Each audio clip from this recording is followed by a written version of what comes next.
জিজু আজকে চুলটা যাবে হচ্ছে হেয়ার স্মুথনিং করতে, যেহেতু পুজো চলে এসেছে তার জন্য এবারে ওর ইচ্ছে ছিল স্মুথনিং, এবং ওকে বলেছিলাম আমি হাইলাইট করিয়ে দেবো।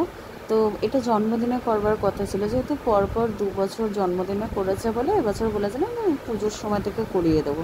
তো যাই হোক, ও চলে এসেছিলো আগেই পার্লারে, আমি পরে এসেছিলাম। এই যে ছোটোকেও নিয়ে এসেছি পার্লারে।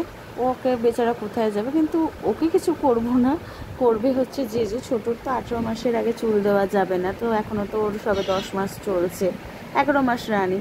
তো দেখো অলরেডি ওরা কাজ শুরু করে দিয়েছে। এই যে পার্লারে যিনি দিদি আছেন, দিদিটার কাজ খুব ভালো। ও প্রত্যেকবারই এই সেরোনা বিউটি পার্লার থেকে স্মুথনিং করে, এই নিয়ে ওর 3rd টাইম চলছে।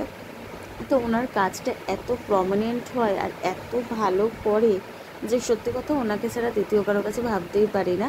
আর চার্জেসটাও মানে ঠিকঠাকই, আগে তাও কম নিত, এখন যেহেতু সমস্ত প্রোডাক্টেরও দাম বেড়েছে তার জন্য 3000 টাকা চার্জ বলেছে।